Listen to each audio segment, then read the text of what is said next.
한 것처럼 오늘은 소위 바울의 언약 신학의 소위 핵심적인 문제 가운데 하나인 이 복음과 율법의 문제 또는 율법과 우리 예수 그리스도에 관한 문제 이렇게 생각을 좀 해보고자 합니다. 근데 사실 바울이 큰 사고의 변환을 가져온 게 다메섹 사건이거든요. 다메섹에서 예수 그리스도, 부활하신 예수 그리스도를 만난 뒤에 그의 사고방식에 엄청난 이제 변화를 갖게 됐는데요. 아무래도 다메섹 이전에 바리새인 랍비로 있었을 때는 아마 유대교적인 언약 신학을 가졌겠죠. 그러나 이제 다메섹 도상에 이르면서 바울이 이제 기독교적인 언약 신학으로 그가 이제 바뀌게 되어지는데요. 그렇다면 이제 다메섹 도상에서 그가 제일 먼저 충격적으로 경험하게 된 것이 무엇일까요? 그것은 자기가 몸담고 있었던 유대교, 유대교가 상당히 문제가 있는 종교구나 하는 것을 다메섹에서 깨달았겠죠. 그래서 이 바울 서신을 우리가 들여다보면 바울이 유대교를 비판할 때마다 이 육이라는 말을 많이 써요. 유대교로 돌아가는 것은 육체로 마치는 삶이다. 한마디로 유대교에 몸담고 있는 유대인들은 그냥 육체를 따라난 자들이다. 그리고 그들이 행하는 하나님 백성답게 살고자 하는 율법의 행위들은 한마디로 말해서 육체적인 삶이다. 뭐 그런 그 표현들을 좀 많이 쓰고 있는 거죠. 그리고 갈라디아서에서도 보면 사도 바울이 갈라디아 이방 기독교의 침투에 들어와서 이방 기독교인들에게 예수만 믿어서는 안 되고 할례를 꼭 받아야 된다. 할례 안 받으면 구원 못 받는다. 그러면서 할례 받은 걸 자랑하고 의시되고 이렇게 떠드는 사람들을 가리켜서 사도 바울은 이제 육체 모양이나 내는 사람들 또는 육체나 신뢰하는 사람, 육체나 자랑하는 사람 그러면서 육이라는 개념들을 많이 쓰거든요. 이 바울이 사르스라고 하는 육이라는 말을 썼을 때는 참 개념 정의하기가 그렇게 쉽지 않은 포괄적인 수로인데요. 영국의 학자인 존 바클레이 박사학위 논문을 보니까 육이라는 이 사르스라는 말을 something merely human, 단지 인간적인 어떤 것, 그걸 육이라고 얘기하더라고요. 아주 인간적인 어떤 것을 지칭할 때 육이라는 말을 쓰는데, 그렇다면 바울이 유대교를 비판할 때 유대교는 상당히 육적인 종교다, 유괴 종교다. 다시 말하면 인간적인 종교 전통에나 매달리는 아주 인간적인 종교다. 그런 그 생각을 갖게 됐겠죠. 그렇다면 사도 바울이 사실 그가 다메섹 도상에서 이제 예수 그리스도를 만나고 갈라디아서를 보면 그가 예수 그리스도를 통해서 초자연적인 이제 이 계시를 받잖아요. 갈라디아서 이제 1장 11절 보면 내가 이방 가운데 전파하는 복음은 사람에게서 받은 것도 아니고 사람에게서 배운 것도 아니다. 다메섹 도상에서 예수 그리스도의 계시로 받았다 이렇게 얘기를 하지 않습니까? 그러니까 바울이 다메섹 도상에서 받은 이 초자연적인 영광스러운 그 계시의 빛 속에서 볼 때 유대교는 상당히 육적인 종교다. 아주 인간적인 종교다. 그런 생각을 가졌을 거라고 생각이 됩니다. 그러니까 바울의 이 복음은 처음서부터 유대교를 비판하는 형식으로부터 이제 출발을 하거든요. 한마디로 이제 자기가 다메섹 도상에서 계시로 받은 복음의 정당성을 얘기할 때 유대교를 막 비판하면서 자기의 복음을 전파하기 때문에 사실 바울 복음을 제대로 이해하고자 한다면 사실 유대교를 바울이 왜 비판하는지 뭐 그런 것들을 우리가 이해를 해야 되겠죠. 근데 바울이 유대교를 비판하는 그런 내용들이 사실 이곳저곳에서 산재해 있어요. 흩어져 있어요. 그래서 마치 퍼즐 게임 맞추듯이 유대교가 이런 종류의 종교였을 것이다. 이렇게 뭐 예를 들면 코끼리를 뭐 장님이 만지는 것처럼 1세기 2000년 전에 유대교를 어떤 학자는 유대교는 이런 종류의 종교야. 또 어떤 사람은 아니야. 유대교는 저런 종류의 종교야. 그러면서 상당히 좀 그동안에 뭐 한 500년 동안 유대교의 본질에 대해서 유대교의 핵심적인 문제점에 대해서 사실 그 이러쿵저러쿵 말들이 참 많았거든요. 근데 유대교를 이제 비판하면서 자기가 복음의 정당성을 얘기를 하고 있기 때문에 우리는 이제 유대교가 어떤 종류의 종교냐 하는 것을 우리가 알아야 되는데 저는 오늘 시간에 율법 문제를 좀 다루려고 하거든요. 제가 한 30년 동안 바울을 연구하면서 바울의 언약 신학을 연구하면서 제가 좀 확신을 갖게 된 그것은 바울이 유대교를 깊이 들어가서 비평하면 할수록 유대교의 율법의 한계에 대한 비평과 만나게 돼 있어요. 한마디로 말해서 유대교는 토라의 종교, 율법의 종교거든요. 유대교를 떠받들고 있는 두 개의 큰 기둥이 있습니다. 하나는 템플, 성전이고요. 또 하나는 이제 그 유대교를 떠받들고 있는 두 번째 기둥은 토라, 율법의 문제거든요. 이 성전과 이 율법, 이게 유대교를 떠받들고 있는 아주 중심 두 축인데요. 바울이 유대교를 비판하게 될 때 한마디로 이제 이제 성전 시대는 끝났다. 성전의 이제 유효 가치는 이제 끝났다라고 하는 성전 비판에 대한 얘기들이 많이 나오고요. 사람들 들어와 있는데 지금 네. 여기만 예, 잘 들리십니까? 네. 예. 자, 그러면 이제 성전에 대한 비판뿐만 아니라 바울이 이제 율법에 대한 비판도 이제 갖게 된단 말이죠. 자, 그래서 유대교는 사실 어떤 면에서는 이제 템플 릴리전, 성전 중심의 종교죠. 그리고 유대교는 또한 토라 중심의 종교, 토라의 종교, 율법 종교입니다. 그러니까 사실 바울이 다메섹에서 유대교가 아주 인간적인 종교다.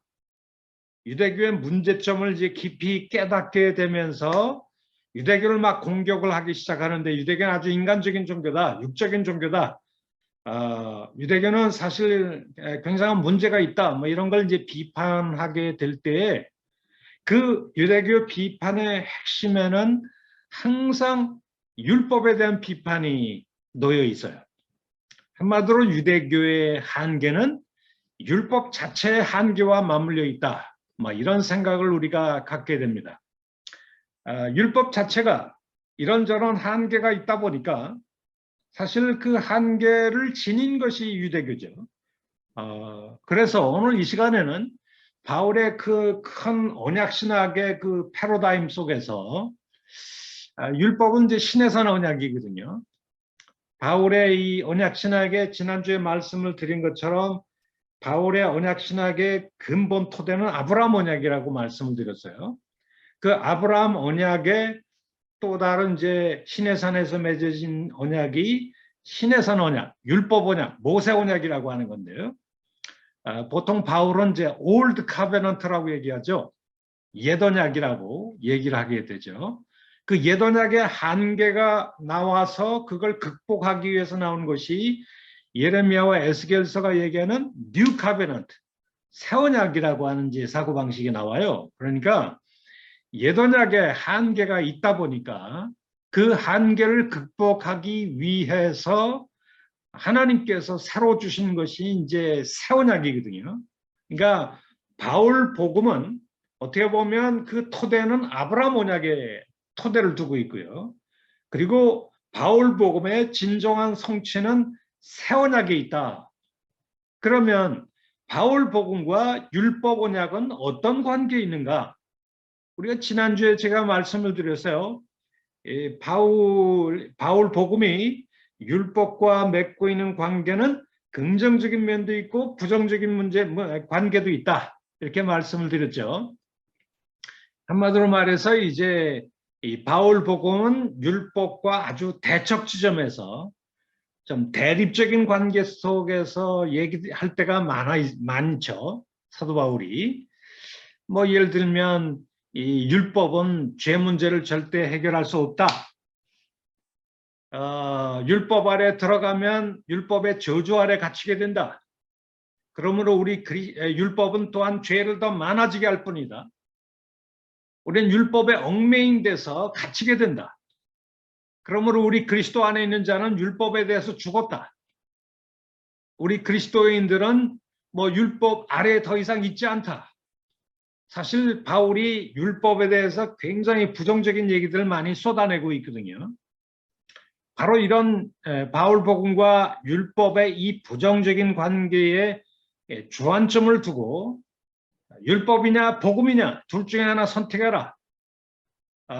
율법을 선택하면 복음과 멀어지게 되고 복음을 선택하게 되면 율법을 버려야 된다.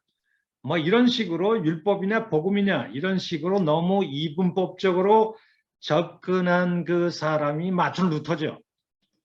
마틴 루터는 이 율법과 복음을 아주 대립적인 관계로 좀 부정적인 관계에 너무 초점을 둬서 이렇게 얘기를 했는데요. 그러나 종교개혁의 스위스 종교개혁의 또 다른 파트너인 요한 칼빈은 한마디로 이 바울 복음과 율법을 너무 대립적인 관계에서 부정적인 관계에서만 볼 수 없다. 어떻게 보면 바울 복음은 율법 정신이 오히려 긍정적으로 성취된 것이 복음이다. 그러면서 복음과 율법을 좀 긍정적으로 생각하고자 하는 분이 바로 이제 칼빈이죠. 그러니까 루터는 좀 복음과 율법을 너무 대립적인 관계 속에서 주로 얘기를 하고 있고요. 요한 칼빈은 뭐 대립적인 면이 없잖아 있긴 있지만은 어떻게 보면 이 율법과 복음은 굉장히 긍정적인 관계에 있다. 이 복음의 정신은 오히려 율법을 성취한 것이다. 복음의 목표는 율법을 성취하는 것이다. 뭐 그런 얘기를 좀 하게 되는 것이죠. 그래서 루터파와 이제 칼빈이 세운 이 장로교 개혁주의와 사이에는 율법을 바라보는 시각이 조금 달라요. 다른데 사실 오늘 제가 여러분들과 함께 바울의 언약 신학에 대해서 좀 공부하겠다고 그랬잖아요. 사실 이것을 공부하려면 굉장히 좀 시간이 많이 걸릴지도 모르겠어요. 오늘로 다 끝마치지 못할 수도 있어요. 굉장히 방대한 문제들이 여기 연결되어 있기 때문에.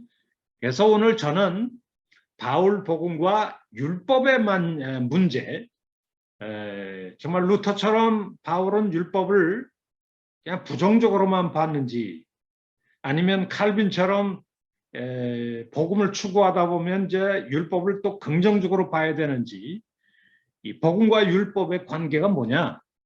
어떻게 보면 바울 복음은 그 토대는 아브라함 언약의 토대를 두고 있고 바울 복음의 진정한 성취는 이제 새 언약인데 근데 중간에 끼어 있는 이 신해산 율법 언약, 옛 언약과의 관계 속에서 뭐 긍정적인 것도 있고 부정적인 것도 막 혼재되어 있다 보니까 학자들이 율법 문제를 얘기할 때 굉장히 좀 혼란을 많이 겪고 있거든요. 그래서 스웨덴 학자인 헤이키키 레이제넨이라는 사람이 있어요. 그 헤이키키 레이제넨이 이제 독일 튜빙겐에 유학을 와서 그가 박사학위 논문을 썼는데 그 박사학위 논문의 제목이 Paul and the Law라는 책이에요. 바울과 율법이라는 책을 이제 그가 이제 쓰게 됐는데요.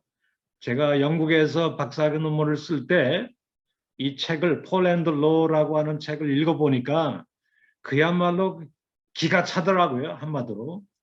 얼마나 바울을 부정적으로 평가하냐 하면 바울은 한마디로 모순 덩어리의 신학자라는 거예요.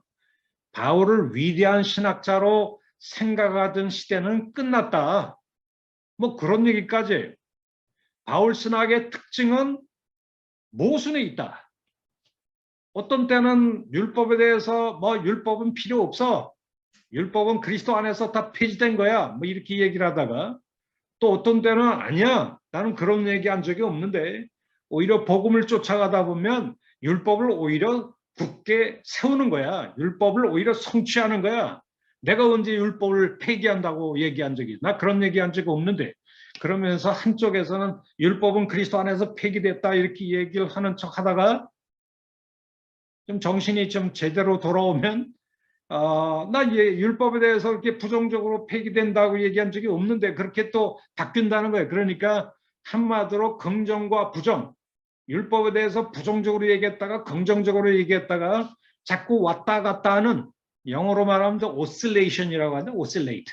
이게 이쪽으로 왔다 저쪽으로 왔다 뭐 줏대도 없이 유대주의자들과 싸울 때는 율법에 대해서 매우 부정적으로 얘기했다가 이제 로마서를 썼을 때 좀 더 좀 후대에 한 10년 뒤에 좀 정신이 좀 제정신이 돌아와서는 율법에 대해서 나는 부정적으로 얘기한 적 없어 이런 식으로 또 바뀌었다는 거예요. 그래서 갈라디아서는 주로 유대주의자들과 싸우면서 율법에 대해서 매우 부정적으로 얘기를 하다가 한 10년 뒤에 이제 자기의 복음을 좀 더 성숙하게 설명하는 로마서에 와서는 상당히 율법에 대해서 이제 긍정적으로 얘기하기 시작한다. 뭐 이런 얘기를 좀 하는 사람이 이 스웨덴 학자인 헤이키 웨이제넨이라는 사람입니다. 그러니까 바울 복음에 있어서 율법을 바라보는 시각이 긍정과 부정이 왔다 갔다 오슬레이션 이렇게 줏대 없이 막 흔들리는 것이 바울 복음의 큰 홀마크다, 특징이다. 이 학자들도 사실 율법 문제를 다루게 될 때에 참 이렇게 좀 혼란을 많이 느끼는 거죠. 사실 이 율법 문제에 있어서는 좀 개혁주의 신학자들 속에서도 이렇게 좀 어떻게 보면 루터파적인 시각을 가진 학자들이 좀 있는 것 같아요. 제가 이런 얘기를 해서 좀 죄송하긴 하지만 뭐 우리 교단의 가장 큰 그 일종의 큰 어른이죠. 우리 합동교단의 이 총신대학교 총신을 설립하신 그 초창기에 우리의 위대한 선배들 중에 한국 교수님 중에 박형령 박사님하고 박윤선 박사님이 계세요. 뭐 우리 나이 많으신 그 소위 그 교단의 목사님들은 박형령과 박윤선 그러면은 뭐 모르는 사람이 없을 정도로 우리 교단의 신학의 틀을 세운 큰 어른이죠, 어른. 근데 제가 이 박윤선 박사님은 원래 신학학자 아닙니까? 그래서 마태복음서부터 계시록까지 많은 박윤선 박사님의 신학 그 주석 시리즈가 있어요. 지금도 우리 도서관에 가보면 박윤선 박사님의 그 주석 시리즈를 발견하게 되는데 마태복음을 읽으면서 제가 깜짝 놀랐어요. 무슨 말씀을 이 박윤선 박사님이 얘기를 하시냐 하면 마태복음에 그 산상수훈이 있잖아요. 마태복음 5장부터 7장. 그 7장을 보면 한마디로 말해서 율법에 대해서 예수님이 굉장히 좀 긍정적이세요. 여러분 마태복음을 읽다 보면 바울하고 많이 좀 다르다라고 하는 느낌을 받으실 수도 있어요. 바울은 율법에 대해서 매우 부정적으로 얘기할 때가 많거든요. 우리 예수 그리스도 안에 있는 자에게는 결코 율법 아래 있지 않다. 우리는 율법에 얽매인돼서 해방되었다. 율법에 대해서 죽었다. 뭐 그런 얘기들을 많이 하고 있거든요. 그리스도는 우리를 율법에 저주해서 속량하셨다. 뭐 그런 표현들을 많이 쓰게 되는데 율법의 의로는 의롭다함을 받을 육체가 없다. 오직 예수를 믿는 믿음으로만 의롭다함 받는 거야. 뭐 이렇게 바울은 얘기를 하잖아요. 근데 마태복음의 산상수훈을 우리가 읽다 보면 예수님은 나는 율법을 폐하러 온 것이 아니다. 오히려 율법을 완성하러 왔다. 그리고 소위 나의 제자라고 하는 사람들이 어떤 사람들이 율법의 1.1핵이라도 좀 소홀히 여기고 사소하게 여기고 뭐 이렇게 얘기하면 그 율법을 사소하게 가르치는 사람은 천국에서도 기극히 작다 일컬음을 받게 될 거야. 그러면서 한마디로 말해서 이 서기관과 바리새인들을 비판하면서 예수님 이런 말씀을 하시죠. 나는 율법을 폐하러 온 것이 아니다. 오히려 완성하러 왔다라고 얘기를 하면서 너희 의가 서기관과 바리새인의 의보다 더 낫지 않으면 결단코 천국에 들어가지 못할 것이다. 예수님이 그렇게 마태복음에서 얘기를 하세요. 그 의라는 게 뭘까요?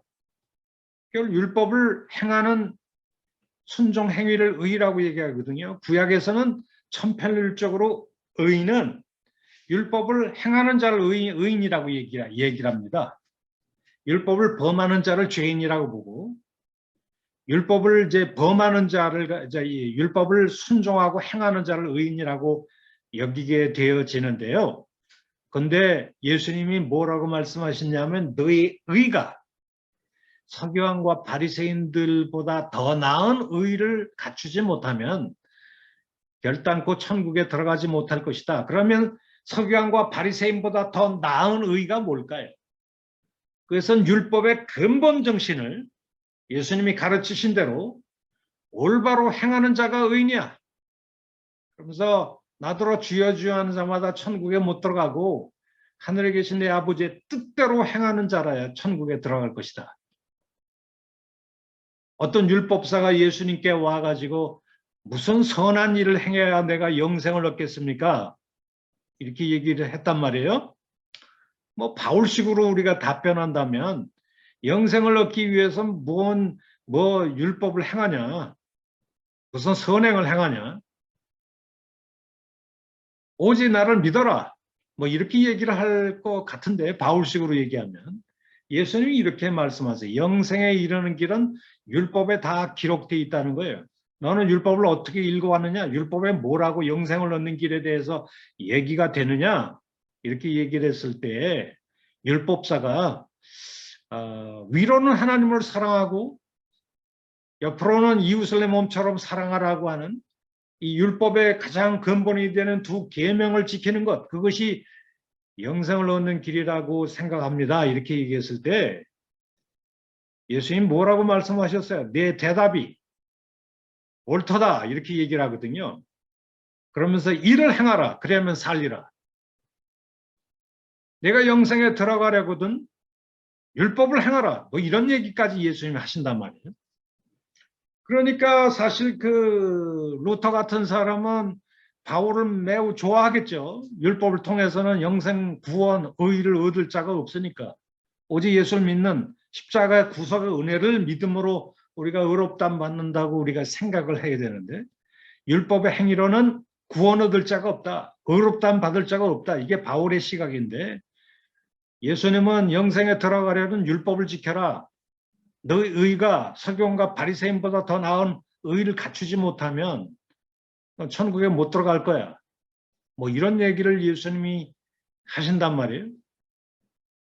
나더러 주여 주여 한다고 천국에 들어가는 것이 아니라 하늘에 계신 내 아버지의 뜻대로 행하는 자만이 천국에 들어갈 것이다. 근데 하늘에 계신 내 아버지의 뜻이라고 하는 게 율법에 담겨져 있는 그 율법의 근본 정신과 예수님은 다른 거라고 생각을 안 하거든요. 하늘에 계신 내 아버지의 뜻 또는 자기가 지금 전하는 천국 복음의 근본 정신이 율법 정신과 율법의 근본적인 뜻과 다른 게 아니라고 생각을 예수님 하고 계세요. 그러다 보니까 바울의 세계로 들어가서 느끼는 거하고 또 이 예수님의 공간복음서를 읽으면서 느끼는 그 느낌이 굉장히 좀 다르단 말이에요. 그래서 어떤 학자들은 바울과 예수님을 싸움 붙이려고 그래요. 그래서 이 영국의 학자인 C.H. 도드 같은 사람은 바울이야말로 제2의 기독교 창시자다. The second founder of Christianity. 이 C.H. 도드라는 사람이 그런 얘기까지 해요. 기독교의 제1 창시자는 예수님이지만 기독교를 완전히 새로운 방식으로 예수님과 다른 방식으로 제2의 기독교를 만든 사람이 바울이다. 이런 아주 이단적인 얘기까지 한단 말이에요. 물론 저는 바울 복음의 깊은 정신은 예수님의 정신을 승화하고 넘겨받은 사람이다. 오히려 예수님의 그 깊은 신학의 정신을 제대로 이해한 사람은 바울이다. 이렇게 얘기하는 게 접니다. 예수님과 바울은 크게 다르지 않다. 사용하는 언어만 다를 뿐이지 사실 깊은 신학의 세계는 바울만큼 예수님을 깊이 이해한 사람이 없다. 이렇게 얘기하는 게 제 생각이에요. 한국에 나온 우리 김세영 교수님도 이런 입장을 취하고 있더라고요. 그런데 뭐 요즘 학자들 가운데 헤이키키 레이제넨이라든지 또 예를 들면 또 뭐 C.H. 다드라든 사람 또 심지어 뭐 미국의 그 세관점 학파의 거장이라고 할 수 있는 E.P. 샌더스 같은 사람 이런 사람들은 사실 예수님과 바울이 너무 다르다 뭐 이런 얘기를 하면서 예수님과 바울을 좀 싸움 붙이려고 하는 사람도 있어요. 자, 이 모든 논쟁의 깊은 속에 놓여 있는 근본 문제가 뭘까요? 율법을 바라보는 시각이 예수님은 굉장히 긍정적인데 바울은 매우 부정적이다. 그러니까 바울 복음은 율법과 대립관계에 있다. 오로지 부정적인 관계만 가지고 있다. 뭐 이렇게 생각을 하면 루터파로 가는 거고요. 아니야, 바울 복음을 제대로 읽다 보면 한마디로 바울은 율법에 대해서 굉장히 긍정적일 때도 많다. 바울 복음은 오히려 율법의 정신을 온전히 성취하고 이룬 것이 바울 복음이다. 바울 복음 속에는 오히려 율법이 들어와 있다. 복음의 깊은 정신이 바로 율법과 일치되어 있다. 그러니까 복음과 율법을 대립시키지 마라. 이게 칼빈으로 가는 거거든요. 그만큼 종교개혁자들도 율법 문제가 지긋지긋할 정도로 좀 골치 아픈 문제였다라고 하는 얘기죠. 자, 제가 오늘 이 시간에 이제 서론적으로 여러분들에게 말씀을 좀 드리고자 하는데, 이 바울이 다메섹 도상에서 이제 자기의 복음을 초자연적인 계시로 받았다고 제가 말씀을 드렸잖아요. 초자연적인 계시로 받은 복음, 그 복음의 초자연적인 계시의 빛 속에서 보니까 상당히 유대교는 굉장히 문제가 많은 인간적인 종교다. 그래서 바울이 유대교를 막 비판하다가 이제 들어가다 보면 결국 유대교는 율법 종교이다 보니까 율법 자체의 한계에 대한 비판과 맞물려 있다. 제가 방금 전에 강의를 시작하면서 이 얘기를 좀 했거든요. 자, 바울에게는 자기 자신의 이 복음이 율법과 어떤 관계가 있느냐고 얘기할 때에 부정적인 관계 속에서 얘기하고 이렇게 율법을 좀 비판적으로 보는 경우도 있고 또 바울 복음은 오히려 율법의 정신을 성취하는 거야. 뭐 이렇게 얘기하는 그런 그 긍정적인 진술들이 혼재되어 있거든요. 자, 그런 의미에서 오늘 이 시간에는 바울이 율법에 대해서 언제 부정적으로 얘기를 하고 있고 또 율법이 부정적으로 비판을 받는다면 율법의 문제는 뭐냐? 율법의 문제, 율법의 한계는 결국 유대교의 한계와 맞물려 있는데 바울이 유대교를 막 비판하다 보면 결국 율법 자체의 한계에 대한 비판과 맞물려 있다고 말씀을 드렸잖아요. 그런데 이 율법의 한계를 극복하러 오신 분이 예수 그리스도의 십자가 구원이에요.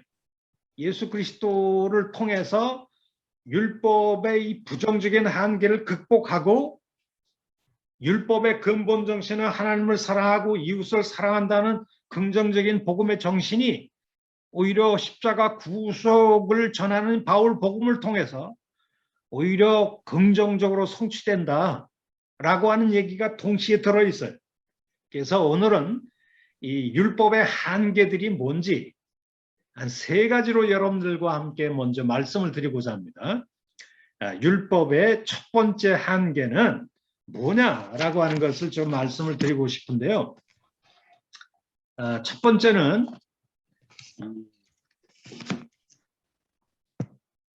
율법의 소위 인식론적인 한계를 먼저 말씀을 드리고자 합니다. 이 율법의 인식론적인 한계에 대한 우리의 텍스트는 뭐냐? 고린도후서 3장입니다. 여러분들 성경을 가지고 계시면 고린도후서를 한번 펼쳐보시죠. 자, 성경을 가지고 계시죠? 고린도후서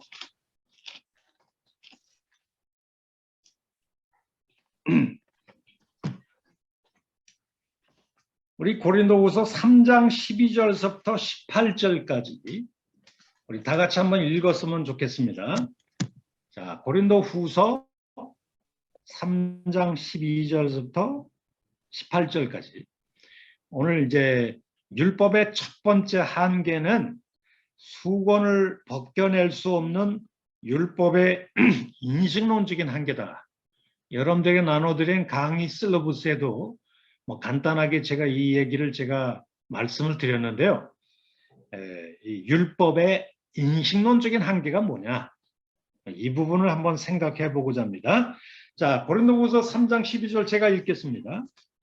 우리가 이 같은 소망이 있으므로 담대히 말하노니 우리는 모세가 이스라엘 자손들에게 장차 없어질 것의 결국을 주목하지 못하게 하려고 수건을 그 얼굴에 쓴 것 같이 아니하노라.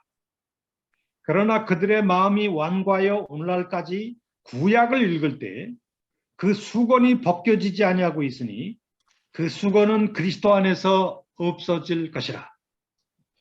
오늘날까지 모세의 글을 읽을 때에 수건이 그 마음을 덮었도다. 그러나 언제든지 주께로 돌아가면 그 수건이 벗겨지리라. 주는 영이시니 주의 영이 계신 곳에는 자유가 있느니라. 우리가 다 수건을 벗은 얼굴로 거울을 보는 것 같이 주의 영광을 보매 그와 같은 형상으로 변화하여 영광에서 영광에 이르니 곧 주의 영으로 말미암음이니라. 이런 말씀이 써 있는데요. 바울의 언약 신학을 이해할 때 이 고린도 후서만큼 중요한 본문은 아마 없을 거예요. 제가 이렇게 살펴보니까요. 고린도 후서 3장, 4장을 가지고 쓰여진 박사학위 논문만 수백 개가 넘어요. 논문도 수백 개가 넘고 학자들이 그만큼 이 고린도후서 3장에 굉장히 관심이 많다는 것을 우리가 알 수 있습니다. 자, 그러면 우리 고린도후서 3장에서 바울이 좀 뭘 얘기하려고 하는지 좀 잠깐 좀 브리핑을 하는 게 좋을 것 같아요. 자, 3장 1절 보세요. 우리가 다시 자천하기를 시작하겠느냐? 우리가 어찌 어떤 사람들처럼 추천서를 너에게 붙이거나 혹은 너희에게 받거나 할 필요가 있느냐? 바울이 좀 희한한 얘기를 하고 있는데요. 소위 추천서, recommendation letter에 대한 얘기를 좀 하고 있어요. 왜 이런 얘기를 하냐 하면 사실 바울이 이 고린도 교회를 설립했잖아요. 고린도 교회 창립자가 사도 바울인데요. 근데 바울은 이방 선교사이기 때문에 또돌이 선교사거든요. 교회를 세우고 이제 다른 지역으로 옮겨가서 뭐 소아시아와 뭐 유럽을 돌아다니면서 설교하다가 또 나중에 한 뭐 1년 반 뒤에 또 다시 돌아오고 뭐 그런 사람인데 바울이 선교하면서 고린도 교회를 세우고 아마 뭐 한 어느 정도의 기간 동안 목회를 했겠죠. 목회를 하고 이제 자기는 떠났습니다.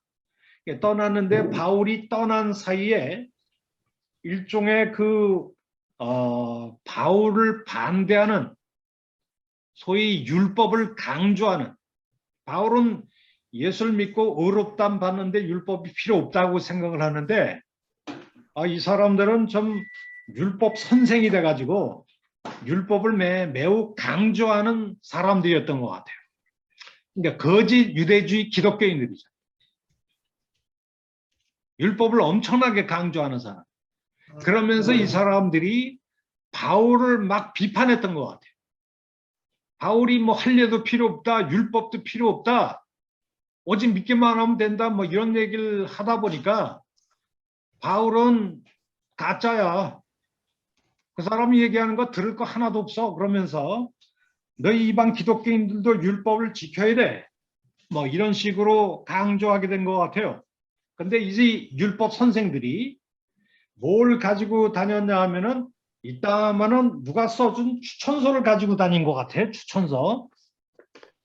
자, 이게 뭐 추천서라고 합시다. 추천서. 이 추천서는 제3자가 써준 추천서거든요.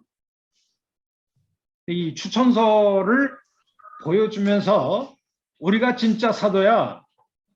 사도와 우리 뭐 자기가 무슨 사도야. 사도는 개뿔이. 바울은 사도가 된 적이 없어. 뭐 이렇게 얘기를 하는 거죠. 근데 아마 이 사람들이 가져온 이 추천서는 뭐 예루살렘 쪽에 어떤 사람들이 사도인지 누군지 아마 써준 추천서일지도 모르죠. 그러면서 자기들이 진짜 사도인 증명서로 이 추천서를 내민 거죠. 그러면서 그들이 율법을 와서 강조하는 것입니다. 근데 사실 사도 바울이 고린도 후서에 와서 이런 얘기를 합니다. 나는 이 유대주의 거짓 기독교인들, 거짓 교사들, 이게 뭐 고린도 후서 이제 6장, 7장으로 가보면 자기를 슈퍼 어파스, 초특급 사도라고 얘기를 하고 있어요. 초특급 사도, 자기를 굉장히 이렇게 지켜 세우면서 슈퍼 어파슬이라고 이제 자기들 얘기하고 있는데 사도 바울이 그들에 대해서 이렇게 얘기를 합니다. 사실 나는 그 초특급 사도들이 얘기하는 뭐 추천서 나부랭이 같은 거 없어. 근데 말이야, 나는 그런 종이로 쓴, 종이에다가 뭐 글자로 먹으로 쓴 그런 추천서는 없는데 나에게도 다른 종류의 추천서가 있긴 있다. 그러면서 3장 2절, 3절에 이렇게 얘기를 합니다. 사도 바울이. 2절, 3절 한번 읽어볼까요? 물 좀 한 컵 주실래요? 자, 여기에 바울이 나에게도 편지가 있다 얘기하는데 너희는 우리의 편지라. 누가 편지라고 얘기하고 있다고요? 너희 고린도 교인들이 나의 편지다. 이 편지는 종이에다가 뭐 먹으로 쓴 그런 뭐 문자 나부랭이의 추천서가 아니라 우리 마음에 썼고 무사람이 읽는 그런 편지다. 그러면서 3절에 너희는 우리로 말미암아 나타난 그리스도의 편지다. 그러니까 이 편지의 직접적인 쓰신 주인공은 누굴까요? 주체. 편지를 쓴 직접적인 주체. 사도 바울이 쓴 편지예요. 예수님이 쓴 편지. 너희는 우리로 말미암아 나타난 그리스도의 편지라고 하는 걸 보니까 그리스도로 말미암아 우리로 말미암아 나타난 그리스도의 편지다라고 하는 걸 보니까 그리스도께서 우리를 시켜서 쓰게 만든 그런 편지다. 그런데 이 편지는 먹으로 쓴 것이 아니요 오직 살아계신 하나님의 영으로 쓴 것이다. 여기 먹으로 쓴 것과 영으로 쓴 것, 그것을 이제 대조하고 있죠. 그리고 3절 후반절에 보니까 돌판에 쓴 것이 아니라 오직 우리의 육의 마음판에 쓴 것이다. 그러니까 돌판에 글자로, 외적인 문자로 쓴 그런 편지가 아니라 오히려 우리 마음판에 성령으로 쓴 편지다. 이렇게 얘기를 하고 있어요. 여기서 3절 말씀에 말이죠. 구약의 새 언약에 관한 말씀이 함축되어 있어요.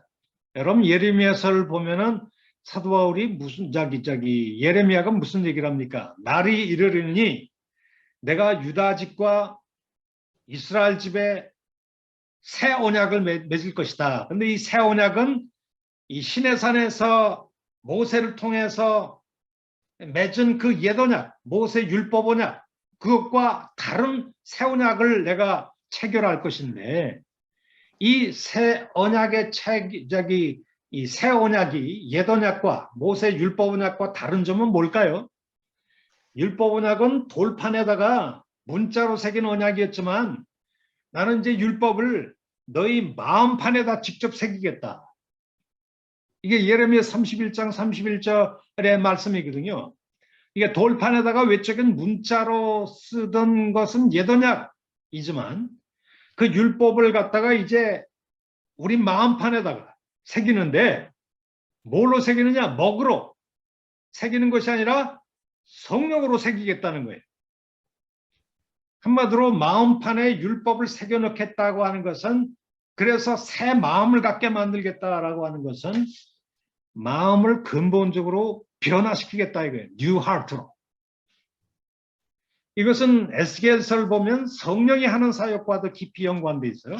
여러분 에스겔서 한번 읽어볼까요? 에스겔서 36장입니다. 구약 에스겔서 36장 새 언약과 관련된 굉장히 중요한 구절인데요. 36장 25절서부터 28절까지 한번 읽어보겠습니다. 맑은 물을 너희에게 뿌려서 너희로 정결케 하되 곧 너희 모든 더러운 곳에서와 모든 우상 숭배에서 너희를 정결케 할 것이며, 그 다음 26절 다 같이 한번 읽어볼까요? 26절만 시작. 내 영을 너희 속에 두어 26절 또 새 영을 너희 속에 두어 무슨 마음을 갖게 하겠다고요? 새 마음을 너희에게 주게 하겠다 이렇게 얘기했잖아요. 그렇게 성령을 너희 속에 쏟아 부어 주어서 그 성령을 주신 결과로 New Heart, 새로운 변화된 마음을 갖게 되겠는데, 그 결과로 너희 육신에서 굳은 마음, 원래 히브리 원어는 굳은 마음이 돌의 마음이에요. The heart of stone. 돌같이 강팍한 굳은 마음을 제거하고 부드러운 마음, 이것도 의역인데요. 원래는 the heart of flesh. 어린아이의 살같이 부드러운 마음을 주겠다. 살의 마음. The heart of stone이 아니라 heart of flesh. 살의 마음을 줄 것이다. 이런 얘기가 되는 거죠. 그러니까 이 돌의 마음이라고 하는 것은 한마디로 옛 언약은 돌판에다가 외적인 문자로 이렇게 십계명을 새겨 넣었잖아요. 그러니까 돌판에다가 문자를 새겨 넣는, 그럼 뭐 먹으로 새겨 넣는 그 시대는 옛 언약이죠. 그러나 돌판에 새겨진 외적인 문자 나부랭이가 우리의 죄악성을 어떻게 변화시키겠습니까? 우리 마음속에 있는 강팍한 그 반역적인 마음을 어떻게 제거하고 정말 순종할 수 아는 어린아이 살이 얼마나 부드러운가요? 그런 어린아이 살같이 부드러운 순종할 줄 아는, 하나님을 뜨겁게 사랑할 줄 아는 그런 변화된 마음을 어떻게 갖겠어요? 외적인 문자는, 율법은 그런 능력이 없대요. 그렇다면 이런 마음의 근본적인 변화를 가져오는 궁극적인 이유가 뭘까요? 그것은 26절에 무엇을 너희에게 부어줌으로 이렇게 된대요. 새 영을 부어줌으로 이게 된다고 그러잖아요.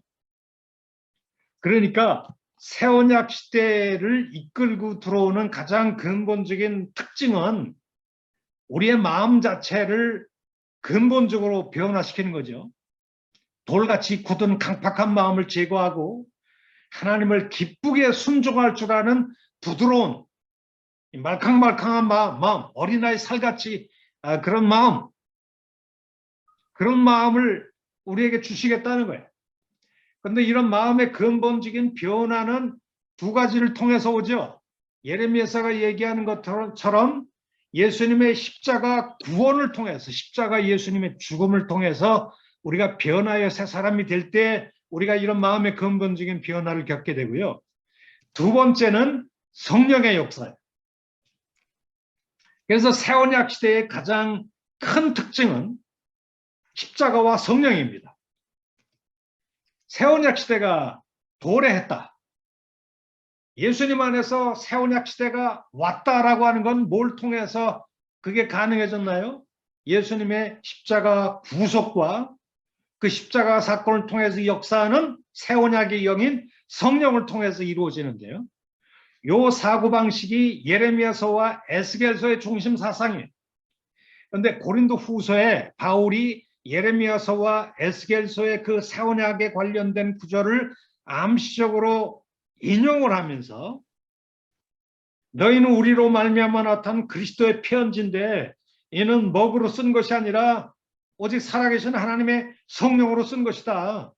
그리고 돌판에다가 외적인 문자로 쓰는 것이 아니라 오직 육의 마음판에 성령께서 율법의 근본 정신을 우리 마음판에다 직접 새겨 넣게 될 것이다 라고 하는 이 예레미야와 에스겔서의 내용을 지금 여기서 인용을 하고 있는 것이죠. 그러니까 바울이 지금 고린도 후서에서 지금 얘기하는 핵심 취지가 뭘까요? 고린도 교회 침투에 들어온 거지 유대주의 거지 기독교인들, 자기를 특급 사도라고 떠들어대면서 율법을 강조하고 율법 선생이 되려고 하는 이런 사람들은 이게 진정한 새 언약 시대가 그리스도 안에서 왔다는 걸 잘 아직 모르는 사람이다. 율법은 죄 문제 절대 해결 못해. 돌판에 새겨진 문자로 새겨진 이 옛 언약 시대에 그게 수천 년 동안 이스라엘 백성이 살았지만 이스라엘 백성은 그들의 고질적인 이 반역성과 이 불순종의 문제, 마음의 강팍함에서 우러나오는 이 죄악성의 문제는 율법은 절대 해결하지 못했지 않냐. 왜 해결 못하느냐. 율법은 돌판에 새겨진 외적인 그냥 그람마, 문자에 불과하다는 거예요. 그 외적인 문자가 어떻게 사람이 마음속에 이 왕노릇하는 죄악성을 어떻게 제거하겠느냐. 마음에 자리 잡은 이 돌같이 굳은 마음을 어떻게 제거하겠냐. 율법은 하는 것은 우리를 변화시키는 일은 못하고 그냥 기껏 쫓아오면서 우리가 율법을 범하면 너 죄졌지, 죽어야 돼 그러면서 정죄만 해왔다는 거예요. 그러니까 이 율법의 근본적인 한계, 죄 문제를 해결할 수 없는 이 근본적인 한계를 극복하기 위해서는 마음 자체를 변화시켜야 되는데 이 마음 자체를 새롭게 변화시키는 것은 새 언약 시대를 끌고 들어온 새 언약의 주인공이신 예수님만이 하실 수 있다. 예수님이 뭘 통해서 이 일을 하신다는 거예요? 첫째, 예수님의 십자가 사건이고 두 번째는 십자가 사건을 통해서 역사하는 새 언약의 영인 성령을 통해서 십자가와 성령을 통해서만 이 일을 할 수 있다. 뭐 이런 얘기가 되겠죠. 그래서 바울은 말이죠. 모세가 일했던 옛 언약 시대와 바울이 일했던 새 언약 시대를 대조하고 있어요. 자, 6절 말씀을 한번 볼까요? 6절, 3장 6절에 바울이 뭘 얘기하고 있죠? 그가 또한 우리를 무슨 일꾼이 되기에 만족하게 하셨다고요? 새 언약의 일꾼이라는 말이 여기 나오잖아요. 새 언약의 일꾼. 바울은 자기 자신이 The Ministry of New Covenant, 새 언약의 직분을 맞은 거 나 영광스럽게 생각한다. 나 새 언약의 일꾼이야. 이걸 얘기를 하고 있는데요. 14절 말씀을 보세요. 이 새 언약의 바울이 담당하고 있는 새 언약의 직분과 대조를 이루는 것이 14절에 언급되고 있어요. 14절에 보니까 그러나 그들의 마음이, 그들은 이스라엘 백성들의 마음인데요. 이스라엘 백성들의 마음이 돌같이 완고하여 오늘날까지도 구약을 읽을 때 이렇게 되어 있는데요. 여기 구약이라고 해서 구약 뭐 39권을 여기 얘기하는 것처럼 번역을 했는데 헬라어는 말이죠. 이것을 Old Covenant, 옛 언약이라고 번역을 해야 된다는 거예요. 그러니까 이스라엘 백성들의 마음이 완고하여 오늘날까지 옛 언약을 읽을 때, Old Covenant를 읽을 때 그 수건이 벗겨지지 않고 그대로 있다. 근데 여기 이 Old Covenant 구약을 읽을 때라는 말이 15절에 뭐를 읽을 때라고 바뀌고 있어요. 15절에 보니까 오늘날까지 모세 글을 읽을 때 이렇게 돼 있죠. 14절은 구약을 읽을 때 이렇게 돼 있지만 15절에는 모세의 글을 읽을 때, 그러니까 이 구약이라고 번역하는 것보다 옛 언약, 올드 카베넌트죠. 그 올드 카베넌트는 모세 율법을 얘기하는 거죠. 모세 율법. 근데 여기 보니까 모세 글을 읽을 때라고 돼 있는데요. 여기 읽는다는 것은 모세의 글이 뭘로 돼 있기 때문에 그래. 돌판에 문자로 써 있잖아요. 문자로, 먹으로 쓴 문자로 돼 있잖아요. 그 돌판에 쓰여진 먹으로 쓴 문자는 우리가 읽음의 대상이에요. 읽음의 대상. 이스라엘 백성들은 안식일마다 수백 년 동안 안식일마다 회당에 들어가서 율법을 읽어왔어요. 쉐마 이스라엘 하면서 이제 율법을 읽지 않습니까? 문자로 돼 있으니까 읽죠. 그런데 문제는 뭐예요? 14절에 그러나 그들의 마음이 완고하고 강팍해서 오늘날까지 모세의 글, 율법을 읽을 때, 문자로 돼 있는 옛 언약을 읽을 때 수건이 벗겨졌다고 그래요? 안 벗겨졌다고 그래요? 수건이 벗겨지지 않은 상태에 있다는 거예요.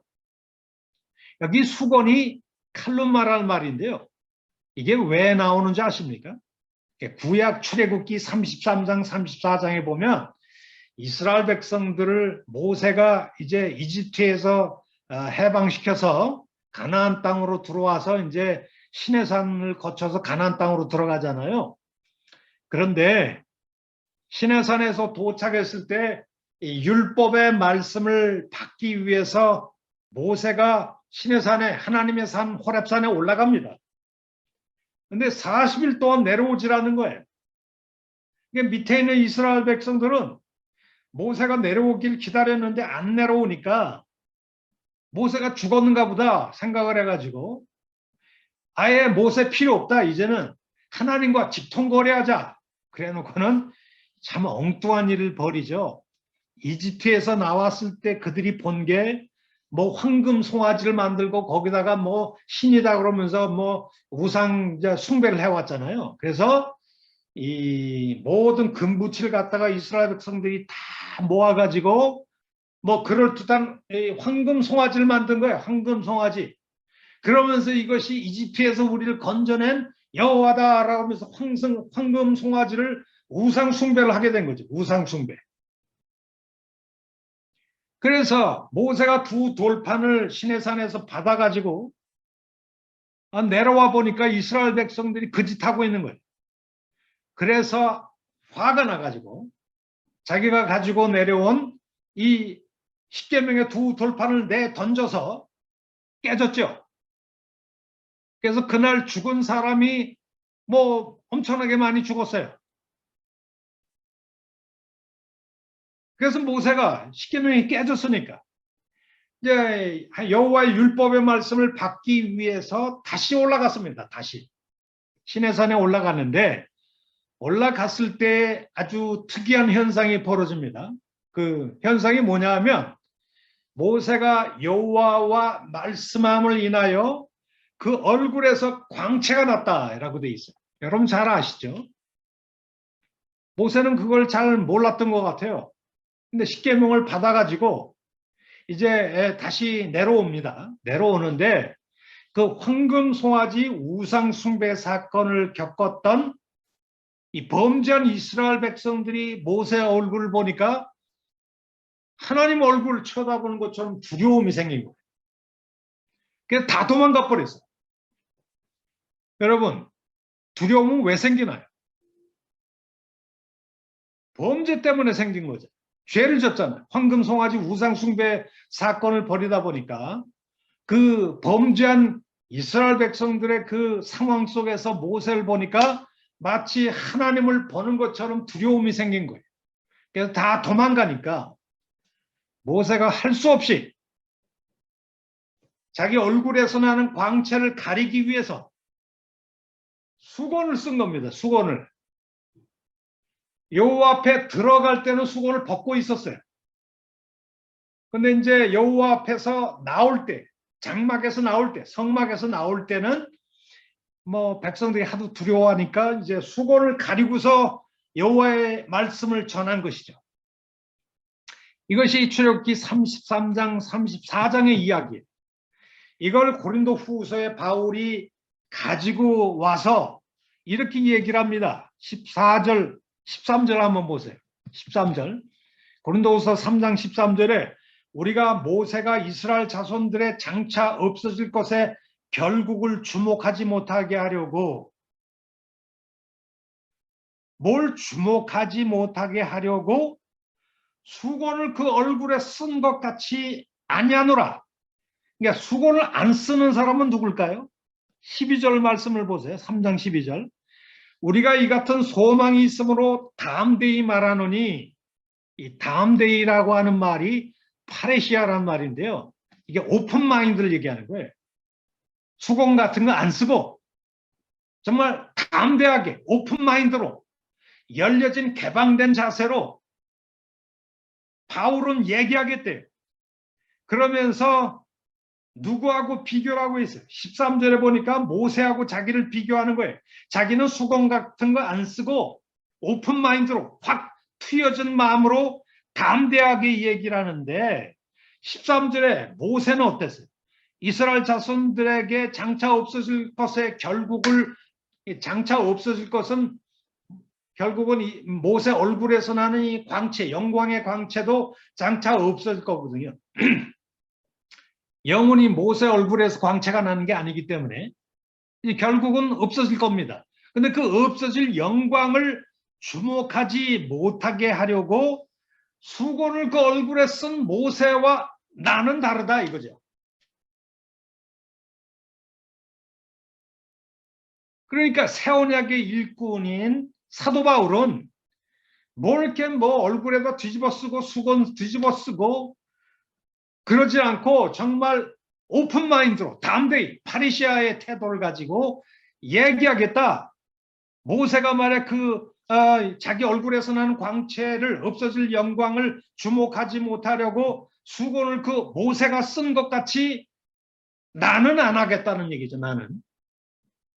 그러니까 지금 사도 바울은 모세와 자기를 비교하고 있어요. 대조하고 있어요.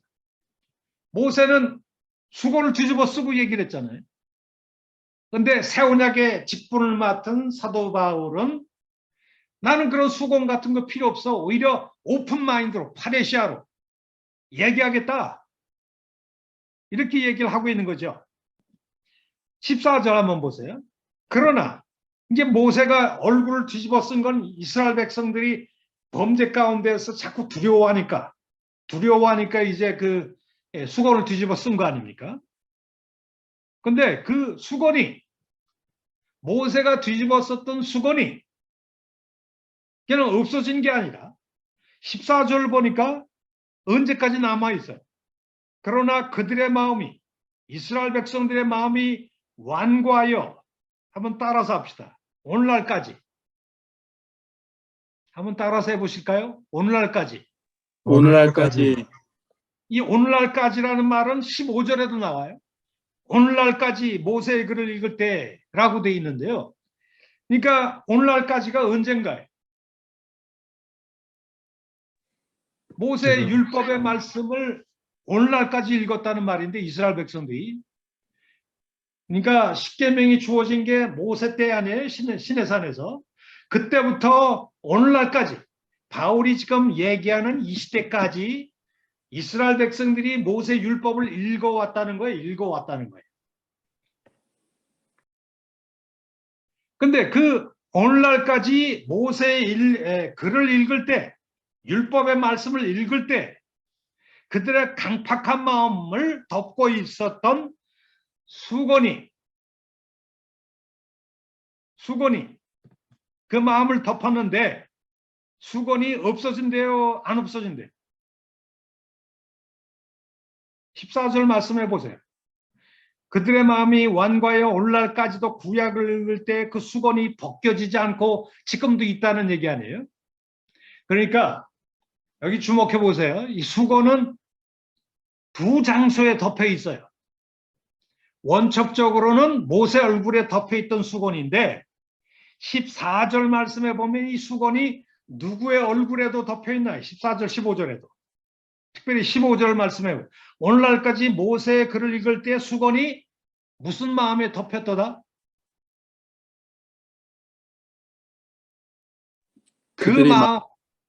그 마음이 우리 한글 성경은 누구의 마음인지 안 나와 있는데요.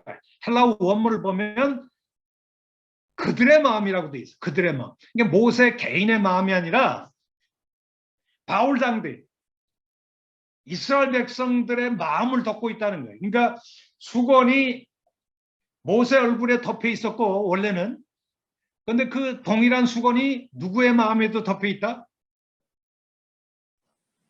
모세의 글을 읽고 있는 이스라엘 백성들의 마음에도 여전히 덮여 있다는 거죠.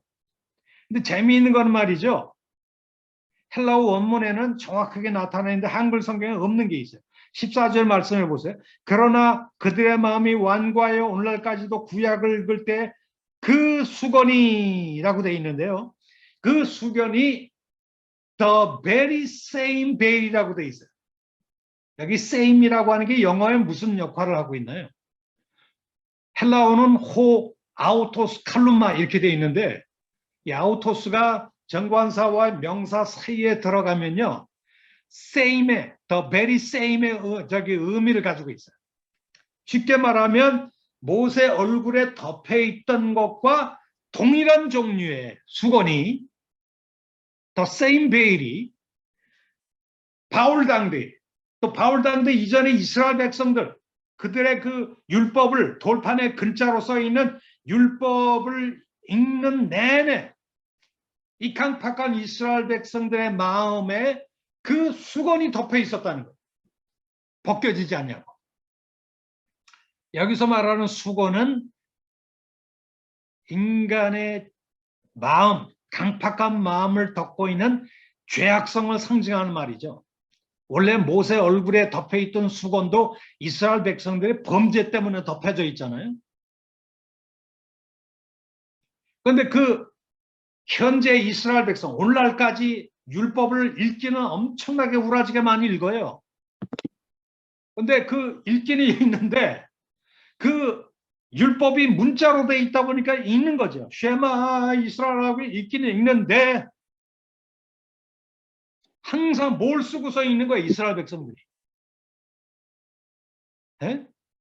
수건을 쓰고서 읽고 있다는 거예요. 그 수건은 뭘 보게 하는 거예요? 보지 못하게 만드는 거예요. 보지 못하게 하는. 보지 못하게 만드는, 어떻게 보면 우리 인간의 타락한 인간의 이 눈먼 상태를 얘기하는 거죠. 눈먼 상태. 그런데 이 죄악성이 누가 씌워줬느냐? 4장 4절에 보면 마귀가 씌워줬다고 얘기를 하고 있어요. 4장 4절에 보세요. 그중에 이 세상에 믿지 아니하는 이 세상의 신이 믿지 아니한 자들의 마음을 혼미케 하여 이렇게 돼 있는데요. 이 세상의 신이 마귀거든요.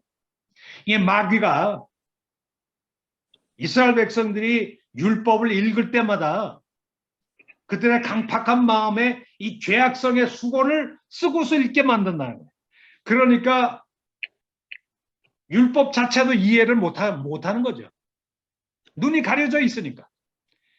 죄악성의 이 베일에 의해서 인간의 이 마음 자체, 인식의 창문이 다 왜곡되고 비틀리고 수건으로 다 그냥 가려져 있어서 율법을 우라지가 많이 읽기는 읽지만 이스라엘 역사는 수천 년 동안 율법을 읽어온 역사예요. 그런데도 한마디로 율법의 깊은 정신도 제대로 이해를 못하게 만드는 거죠. 죄악성 때문에. 그런데 율법을 읽을 때는 끄떡도 안 하고 벗겨지지도 않던 이 수건이 언제 벗겨진대요? 16절 한번 보세요. 우리 16절 다 같이 읽어볼까요? 시작. 그러나 언제든지 누구에게 돌아가면? 주께로 돌아가면 주께로 돌아가면 뭐가 벗겨질 것이다? 수건. 수건이 벗겨질 것이다. 할렐루야. 아멘. 아멘. 이 수건이 지금 오늘날 우리 쪽에서 보면 무슨 수건일까요? 우리가 교회 생활을 하다 보면요, 이 세상에 많은 사람들이 마귀가 씌워주는 이 죄악성의 수건들을 다 쓰고 앉아 있어요. 편견의 수건도 쓰고 있고요. 인간들이 만들어 놓은 뭐 이상한 종교적인 미신적인 그 수건도 쓰고 있고요. 어떤 사람은 이 공산주의 이데올로기 같은 이상한 이념의 수건도 쓰고 있고요. 그냥 어떤 사람들은 그냥 이기주의라는 그런 그 수건도 쓰고 있고요. 잘못된 사상과 미신과 이런 것들로 세속주의 사상으로 그냥 전부 다 수건이 쓰여져 있어요. 그러다 보니까 뭐 어떤 사람들은 뭐 이렇게 말씀을 전해도 쇠귀의 경읽기라고 할까요? 한 귀에서 듣고 한 귀로 흘러들여요. 이런 면을 보면 인간에게서 제일 변하기 어려운 부분이 우리의 행동이 잘 안 변합니까? 우리의 인식이 안 변합니까? 우리의 생각이 잘 안 변해요. 어떤 것이 더 어려울까요? 생각이 변하는 게 어려워요. 행동이 바뀌는 게 어려워요. 생각입니다. 생각이 바뀌면 뭐가 자동으로 바뀌죠? 행동이 바뀌네요. 행동이 바뀌게 돼 있어요. 생각이 도대체 잘 안 바뀌어요. 안 바뀌는 이유가 뭘까요? 그들의 마음속에 다 뭘 쓰고 있는 거예요? 귀신이 씌워준 수건. 죄악성의 수건을 다 쓰고 있는 거죠. 근데 재미있는 거는 15절 보니까 14절 보니까 율법을 읽을 때는 수건이 벗겨진대 안 벗겨진대? 14절 말씀을 보세요.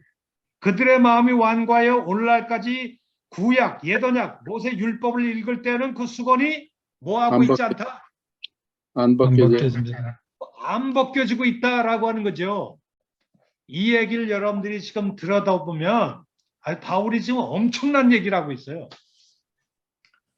이스라엘의 역사가 모세 때부터 바울 때까지 거의 2000년의 세월이 지나가고 있는데 2000년 동안 이스라엘 백성들이 율법을 읽어온 역사예요.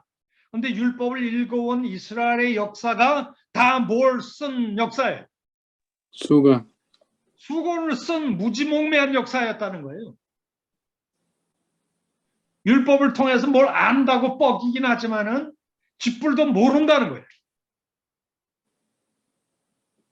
이스라엘의 역사는 한마디로 율법을 읽어온 역사였는데 문제는 율법을 읽어온 이스라엘의 역사가 이 죄악성의 수건을 쓴 무지몽매한 역사였다. 그 무지몽매함이 뭘 통해서 나타나나요? 뭘 모르는 건데. 율법을 읽기는 정말 우라지게 많이 읽지만은 하나님의 진정한 뜻을 제대로 이해한 적이 없어요. 그래서 선지자를 죽이고 심지어 선지자들과 주의 종들을 다 잡아 죽이다가 맨 마지막에 하나님의 아들인 누구까지 잔인하게 죽여버렸나요? 예수 그리스도요. 예수 그리스도까지 뭘 모르니까 잡아 죽인 거예요. 이스라엘의 역사는 정말 무지몽매한 역사였다. 이거를 로마서 10장 2절 말씀에서 바울이 이렇게 얘기를 합니다. 로마서 10장을 한번 가볼까요?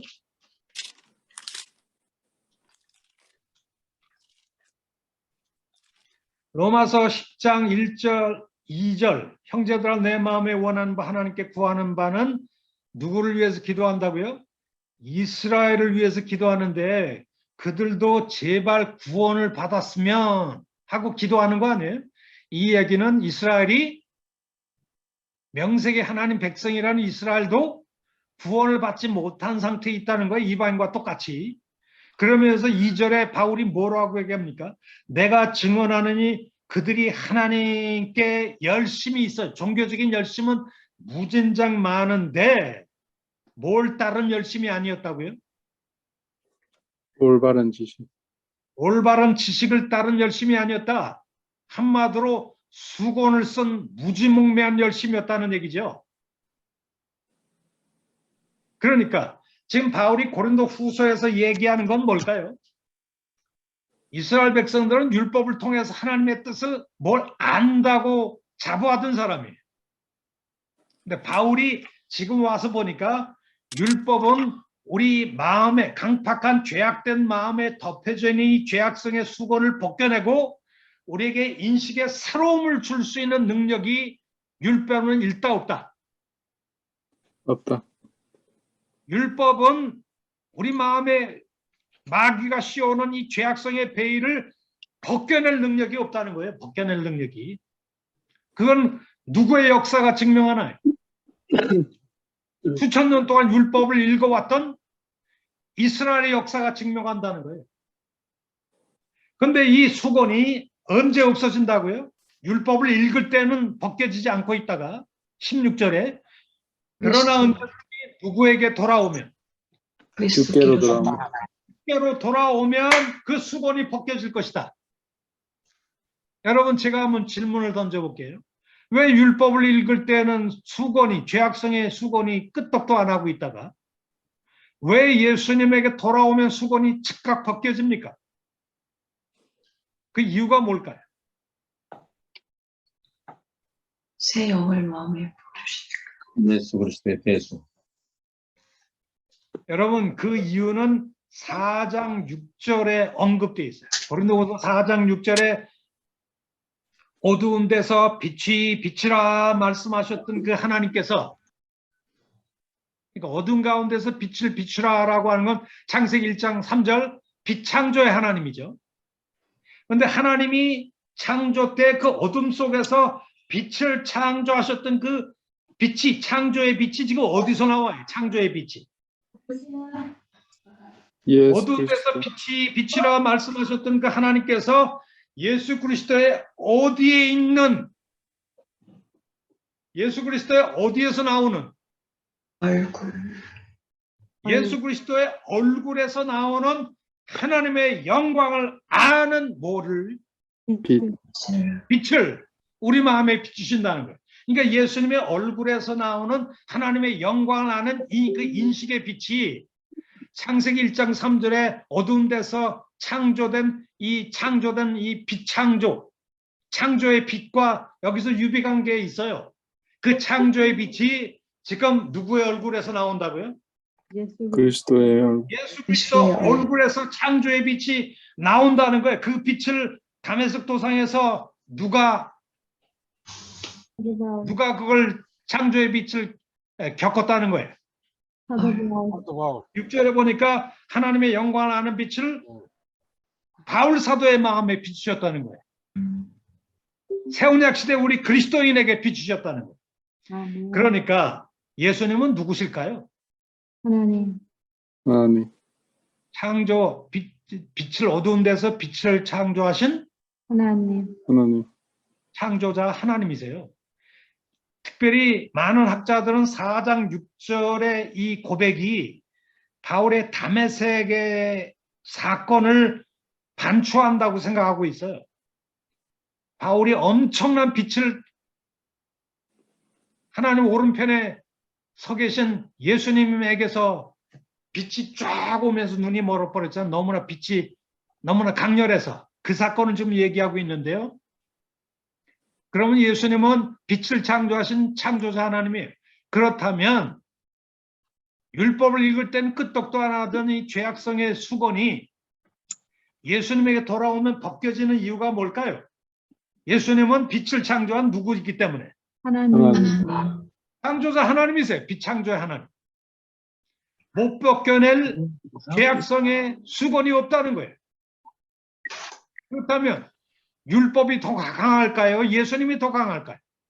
예수님. 예수님이 훨씬 더 강하죠. 왜?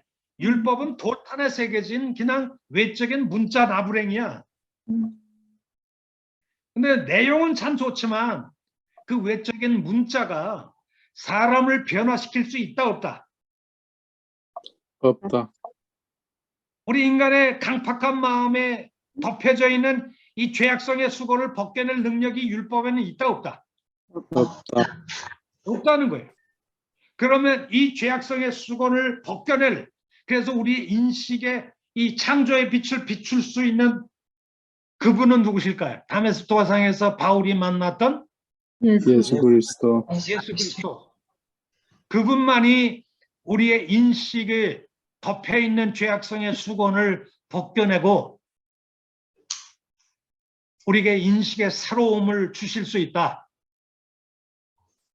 그렇다면 예수 그리스도를 만난 이후에야 우리가 수건을 벗고 우리가 이제 인식이 새로워지잖아요. 그 상태에서 율법을 읽으면 율법도 제대로 이해할 수 있겠죠. 그렇다면 바울이 오늘 이 본문에서 얘기하는 핵심 내용이 뭘까요? 율법은 우리 인간의 강팍한 마음을 덮고 있는 이 죄악성의 수건을 벗겨낼 능력이 율법에는 있다 없다? 없다. 없다. 이 사실을 증명하는 것은 과거 이스라엘의 역사가 증명한다는 거예요. 수천 년 동안 율법을 읽어왔지만 그들은 항상 율법을 읽을 때마다 이 죄악성의 수건을 벗지 못한 상태에서 율법을 읽다 보니까 율법조차도 제대로 이해를 못했다는 거예요. 그런데 이 수건을 벗고 싶으면 율법으로 돌아가서 율법을 읽으려고 하지 말고 누구에게 돌아와라? 주께로. 그리스도에게 돌아오라. 그리스도에게 돌아오면 이 수건이 벗겨지고 그 상태에서 무엇도 제대로 이해할 수 있다? 율법도 제대로 이해할 수 있다. 그러니까 율법에 대해서 너희들이 온전히 이해하기를 원하고 깨닫기를 원한다면 율법 자체만을 붙들고 있지 말고 예수 그리스도에게 돌아와라.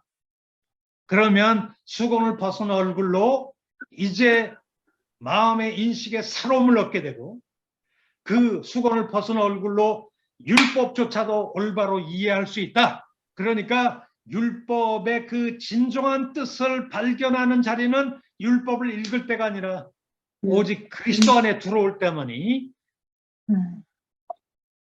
율법을 제대로 이해할 수 있다. 바울이 지금 이 얘기를 하고 있는 것이죠. 한마디로 수건을 벗겨낼 수 없는 율법의 인식론적인 한계.